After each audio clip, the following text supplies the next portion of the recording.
ويجتنبون كبائر الإثم والفواحش وإذا ما غضبوا هم يغفرون والذين استجابوا لربهم وأقاموا الصلاة وأمروا الشورى بينهم ومما رزقناهم ينفقون والذين إذا أصابهم الضر هم يستصرخون.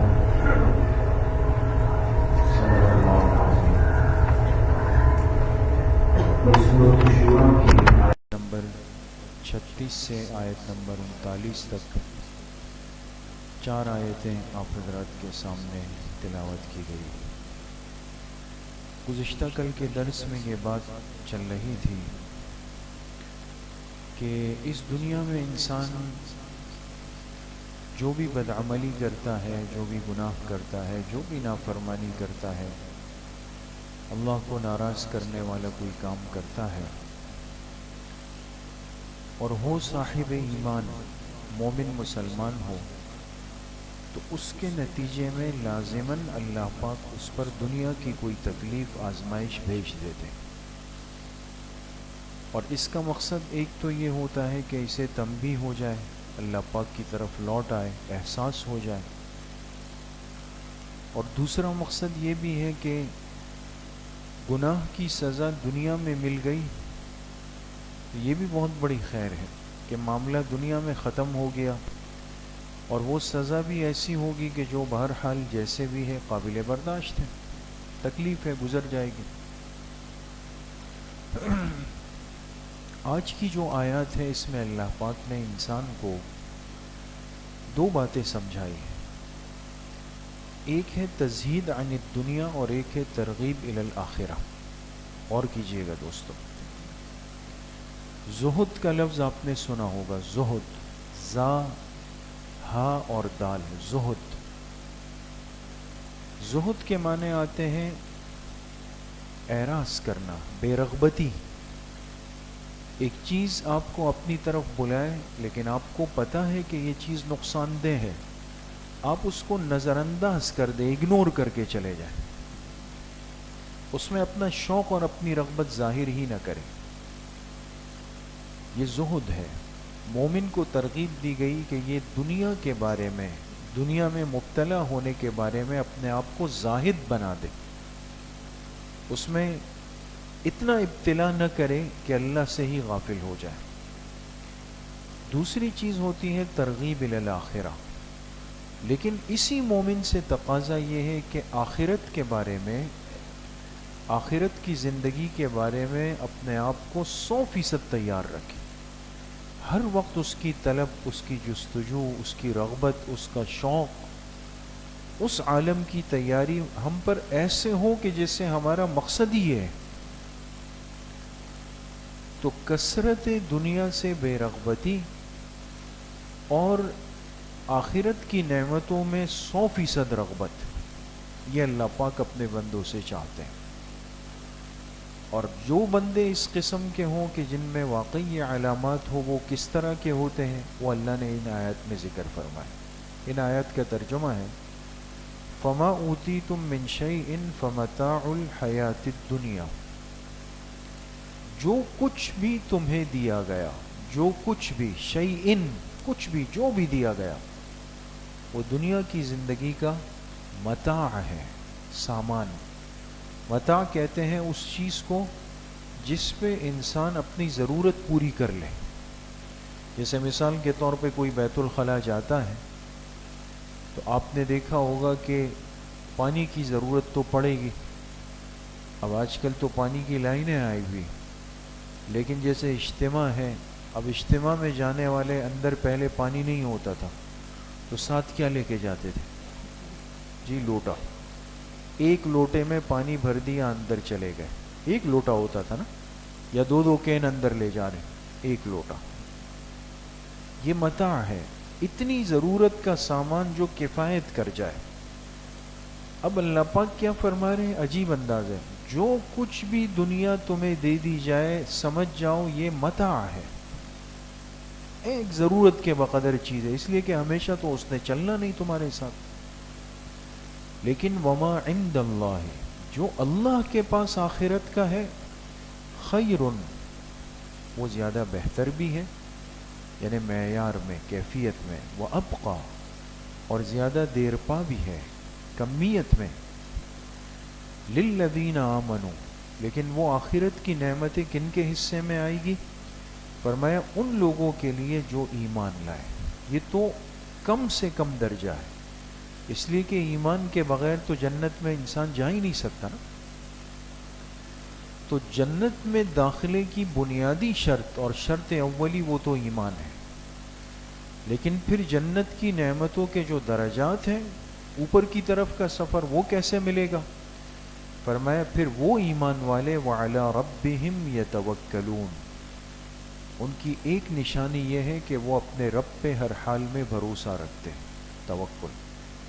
والذین یجتنبون کبائر الاثم والفواحش، ان کی دوسری پہچان یہ ہے کہ وہ اپنے آپ کو کبیرہ گناہوں سے اور بے حیائی کے کاموں سے بچا کر رکھتے ہیں۔ وَإِذَا مَا غَضِبُوا هُمْ يَغْفِرُونَ، ان کی تیسری علامت یہ ہے کہ جب وہ شدید غصے میں آ جاتے ہیں تو اپنے سامنے والے سے درگزر کر جاتے ہیں، اس کو معاف کر دیتے ہیں۔ وَالَّذِينَ اسْتَجَابُوا لِرَبِّهِمْ، ان کی چوتھی نشانی یہ ہے کہ وہ ہر حال میں اپنے رب کی بات کو مانتے ہیں، مقدم رکھتے ہیں۔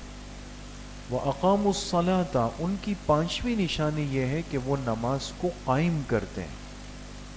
وَأَمْرُهُمْ شُورَى بَيْنَهُمْ، اور ان کی چھٹی نشانی یہ ہے کہ ان کے آپس کے معاملات مشورے سے طے ہوتے ہیں۔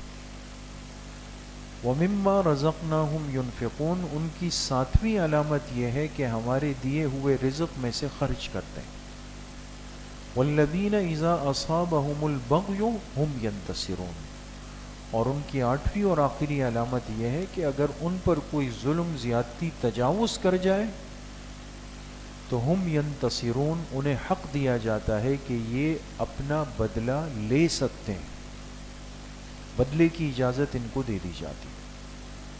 لیکن پھر وہ کیا کرتے ہیں، وہ اگلی آیات میں اس کا تذکرہ ہے۔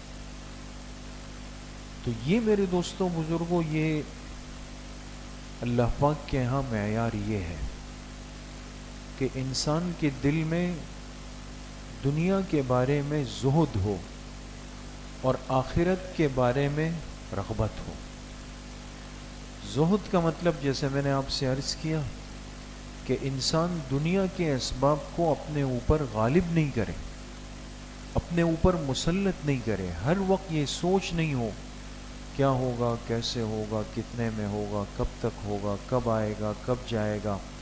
تو دن رات کی جو ایک بے چینی مسلط ہو گئی ہے نا دوستو، کہ انسان نہ صحیح سو سکتا ہے، نہ سفر کر سکتا ہے، نہ بیٹھ سکتا ہے، نہ بات کر سکتا ہے، بس جہاں بیٹھا تو دل دماغ میں یہی کہانی سرکل کر رہی ہوتی ہے کہ کیا ہوگا، کتنا ہوگا، کب تک پہنچ جائے گا، کیا ترتیب بنائی جائے، آگے مہینے آ رہے ہیں، اس کے لیے کیا نظم ہونا چاہیے۔ بس ہر وقت یہ خیالات دل دماغ کے اوپر غالب آ جاتے ہیں۔ اس چیز کو ناپسند کیا گیا، اور حدیث پاک میں بھی آتا ہے، جناب نبی کریم صلی اللہ علیہ وسلم نے ارشاد فرمایا، ازہد فی الدنیا یحبک اللہ، تم دنیا کے بارے میں زاہد بن جاؤ، اپنے آپ کو بے رغبت کر دو، نتیجے میں اللہ تم سے محبت کریں گے۔ وَازْهَدْ فِي مَا عِنْدَكَ النَّاسِ يُحِبُّكَ النَّاسِ، اور جو کچھ لوگوں کے پاس دنیا کا سامان ہے اس کے بارے میں اپنے آپ کو بے رغبت کر لو، تو اللہ لوگوں کے دلوں میں بھی تمہاری محبت ڈال دے گا۔ دیکھ کتنا بڑا مسئلہ حل ہوا۔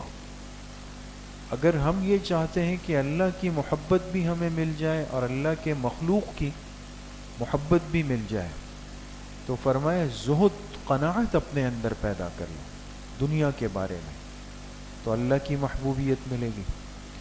اور جو کچھ لوگوں کے پاس ہے اس کے بارے میں بے رغبتی اپنے اندر پیدا کر لو۔ اب ہر چیز کو دیکھ کر آج رال ٹپکتی ہے، ہر چیز کو دیکھ کر۔ اب کسی کی سواری دیکھ لی تو بھی میں پریشان ہوں گا کہ کون سا دن آئے گا، کون سا سال ہوگا جب میں بھی ایسی گاڑی میں بیٹھ کے گھوم رہا ہوں گا۔ کسی کے کپڑے دیکھ لیے، کسی کے گھر دیکھ لیا، کسی کی چیزیں دیکھ لی، تو اسی وقت کی پلاننگ شروع ہو جاتی ہے کہ کتنا وقت لگے گا کہ میں اس مقام پہ آ سکوں گا. یہ کیا ہے؟ دنیا کی چیزوں پر، مخلوق کی چیزوں پر نظر ہے. اس حقیر دنیا کے لیے انسان پاگل بن کے گھومنے لگ جاتا ہے. نتیجہ یہ ہوتا ہے کہ پھر اللہ پاک لوگوں کی نظروں میں اس کو گرا دیتے ہیں، وہ گر جاتا ہے. پھر چاہے کچھ بھی کر لیں لیکن نیک لوگوں کے دلوں میں جگہ نہیں بنتی. دنیا کے لوگوں کی تو بات ہی نہیں ہے نا دوستو. اللہ کے ہاں معیار دنیا کے لوگ نہیں ہیں. میں یہ کہوں کہ بھئی باہر کی دنیا میری کتنی تعریف کر رہی ہے. اصل تو یہ ہے کہ جو اللہ کے خاص بندے ہیں وہ میرے بارے میں کیا سوچتے ہیں، وہ میرے لیے کیا کہتے ہیں، وہ میرے لیے دعا کرتے ہیں یا نہیں کرتے میرے لیے. اصل چیز تو یہ ہے دوستو. تو دنیا کے بارے میں مزاج یہ ہو اور آخرت کے بارے میں انسان کے دل میں کیا ہو، وہ شوق ہو کہ بھئی کب دنیا سے جائیں گے، کب اللہ پاک سے ملاقات کریں گے، اور کب اپنے دوستوں سے ملاقات ہو جائے گی ہماری. ابھی ہمارے بزرگوں میں سے بہت بڑی شخصیت کا انتقال ہوا لاہور میں، جامعہ اشرفیہ جو بہت بڑا دینی مرکز ہے. حضرت مولانا فضل الرحمن. اپنی کمزوری عرض کر رہا ہوں. وجہ کیا ہے؟ اس لیے کہ آخرت کا شوق، اللہ کی ملاقات، جنت کی نعمتیں اور ہم سے پہلے گزرے ہوئے صالحین متقین ان کی زیارت دیدار تو زندگی کا حصہ ہے ہی نہیں. دنیا کو اتنا دل دے چکے ہیں کہ بس انسان دوسرے کو قبرستان چھوڑ کے آتا ہے تو ہم کہتے ہیں اسی کی باری تھی، میں نے نہیں جانا، میں تو نہیں جاؤں گا اس میں. اس لیے میرے عزیز و دوستو بزرگوں، ایمان اور پھر ایمان کے ساتھ یہ اعمال جو ہمارے سامنے ذکر ہوئے، اور کوئی عمل اس میں ایسا نہیں ہے کہ جو میرے اور آپ کے بس سے، ہمارے اور آپ کی طاقت سے وہ باہر ہوں. توکل اللہ کی ذات پر، گناہ کبیرہ سے بچنے کی کوشش، بے حیائی سے بچنے کی کوشش، اور غصے کے اندر انسان اپنے مخالف کو معاف کر دے، درگزر کر دے، ہر معاملے میں اللہ کے حکم کو مقدم کرے، نماز کو ترجیح دے، اپنے معاملات مشورے کے ساتھ کرے، اور اللہ کے دیے ہوئے رزق میں سے خرچ کرے.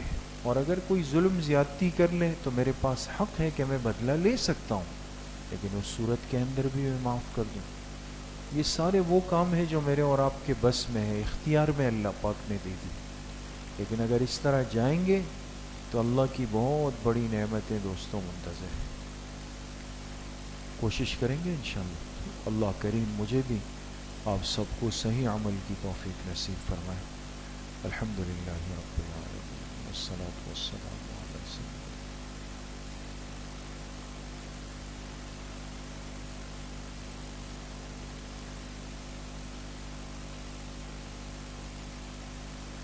ہمارے مدرسے کے طالب علم عبدالغفار کے ماموں کا انتقال ہوا ہے. دعا فرمائے اللہ ان کی مغفرت فرمائے، اللہ ان کے درجات بلند فرمائے. جتنے مرحومین مرحومات دنیا سے چلے گئے اللہ پاک سب کی کامل و مکمل مغفرت فرمائے. وصلی اللہ وسلم علی نبینا محمد وآلہ واصحابہ اجمعین.